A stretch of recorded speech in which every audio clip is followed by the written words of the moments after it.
Nothing makes me happier than to watch the left dismantle itself. The Democrats on MSNBC basically make all of our points, and it's good news for Trump. They're basically saying these riots at these campuses are going to get Trump elected. Welcome to Doug in Exile. This is where the happy patriots are. Never more happy than to use Al Sharpton as a source to demolish Joe Scarborough, Mika Brzezinski. They're just going to basically say this is handing everything to Trump. Let's watch. Right. They've lost the message, and I think that's because they've been infiltrated by people that are not there. That is what I'm worried about. Well, and that's what we're all worried about. They're trying to blame all this on infiltrators. It is true, it's been infiltrated, but these are the same dial of protest people that have shown up for everything, but especially for Black Lives Matter. No one did more damage in my lifetime to city property than Black Lives Matter. More cops killed, more property damage, more lives at risk, all during an alleged shutdown and wear masks and all that. And they defied all those rules. So funny when Al Sharpton suddenly gets some amazing clarity and morality on these new campus riots. There are a lot of people that are just there. They are. I know this. You can email me if you want to. I know this. That are just there because they want to be part of something cool. There are outside agitators. And yes, there are some people that are there because they hate Jews. Yeah, he said it. And there's a lot of them there because they hate you know what. But they're trying to act like, oh, don't blame us. They're outside agitators. Well, here's the other thing. Every one of those outside agitators are voting for Biden and against Trump. That's the big point I want to make here. And they essentially make the same point eventually. I'd like to say that's not the case. There's some people there because they hate Jews that weren't there because of Syria. They certainly weren't there when Russia kept killing civilians in Ukraine. I haven't seen them out there for the 2 million Uyghurs who are in concentration camps in China. Oh, yeah, they don't care about innocent human life. They'd be there for environmentalism. They were there for BLM. But what he identified was that these people had a lot, it was upset about how indigenous people are treated in general. It's upset about climate change. It was kind of this, sort of new world clash of ideologies that they were expressing there. This is intersectionalism. That is, whether if you're rioting for blacks, for the rainbow, for Palestine, for the environment, name it, they'll show up and start marching. And they have an obligation to support each other, these rioters. Antifa, they just show up because it is time for us to cover the other side. That's what Marx, that's Alinskyism, that's the one of their rules that they do.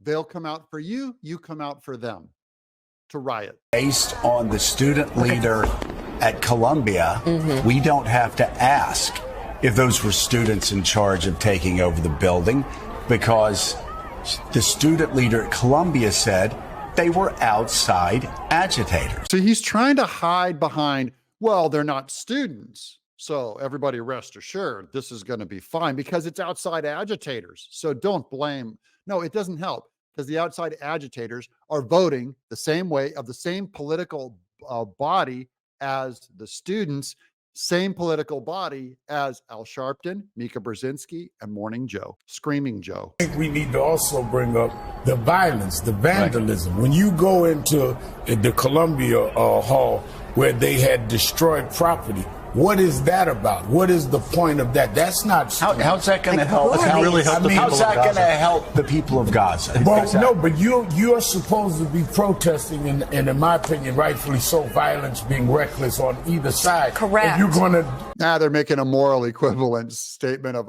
either side. No, they only oppose one side, Israel, and they support and cover up for anything the Palestinians do, including break a ceasefire on October 7th. You violence yourself to a building? Correct. That's where I, as one who engages now, I'm leading marches now about DEI, and I'm looking at this saying, wait a minute, you're tearing up walls in the name of what? Breaking children windows? In Gaza? No, there's some other element in here that is hijacking this from. I don't disagree.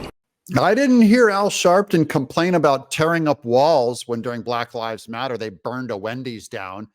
And MSNBC's coverage is, this is a mostly peaceful protest. Dude, the property damage, it reached over $2 billion on BLM. Fires just set everywhere, smash and grab riots. Okay. Don't give me this. Now you're upset at these students. Now you're questioning the integrity of their march because of physical property damage.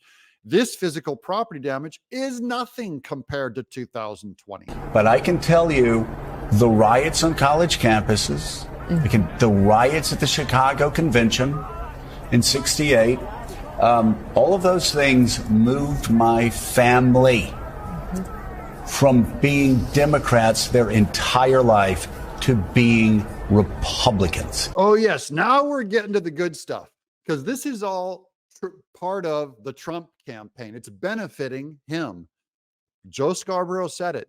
It was those 60s hippie riots that converted his Democrat family to Republican. And there's Democrats right now watching all this news and watching all these riots on these campuses going, that's not me. A Democrat is going like, whatever that is, that's, I'm running from that. And Trump is coming out as supporting the police and opposing these riots. This is good campaigning for him. They were raised in the Great Depression in rural Georgia. Kind of hard for them to hear rich kids on campus of Harvard or taking over campuses at Columbia. But if you're offended by this, please, I'm trying to help you. I don't want Donald Trump to get elected, all right? There you go. I want Donald Trump to get elected, and these are rich white kids, elites. It's not going to play in the small areas, and they've taken over. You know, the riots are blowing up all over other campuses in Portland, Oregon, but these are like cosplayers. They're weak. I've got friends down there on the ground opposing them. These people are they're like, there is some legit violence, but I'm just saying, they're not scary tough guys. These are, this is feminist math majors. Trying to help you. If you're too stupid to figure that out, you change to another channel, because we're sorting through this as a country, and this is not helping. Joe's telling his people that if they question it, if they're upset about him, trying to help them. He's trying to say, look, I'm trying to keep you from electing Donald Trump with your actions. And if you don't like it, if you don't want to hear it, you can change the channel. No, stay on the channel, stay mad, get Donald Trump elected. This is not helping the people of Gaza, and this is not helping those of us who want to fight fascism in America. Now, the fascism's in your own party, Joe Scarborough. That's the problem with all this. We do not support violence at all. Property damage, vandalism, at all. I don't even support the trespassing that went on January 6th. But Al Sharpton's the one that makes the connection of trespassing. And he's saying these rioters are just like January 6th. But Richard, you remember 68? It was a tidal wave. There's a reason that Reagan won with a lot of young voters in 1980. There's a reason the Reagan Revolution took place. The seeds were planted in 1968. Oh, yeah. Now, instead of a Reagan Revolution, we're going to have a Trump Revolution coming up this fall, thanks to these protests. This is the Democrats handing it over to Trump.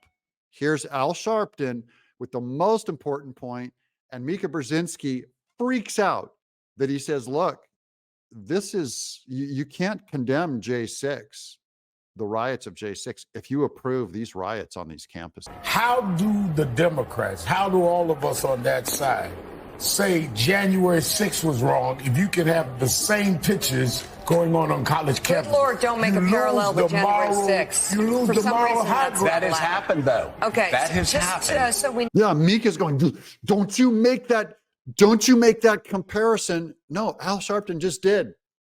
And he didn't have to even make it. We're all looking at the pictures. And he's blaming it on the Democrats. How do the Democrats? Guys, I love it when the left calls out the left. The left owns the left. The left makes our case for us, guys. Take the win. Donald Trump take the win. I'm Doug in exile.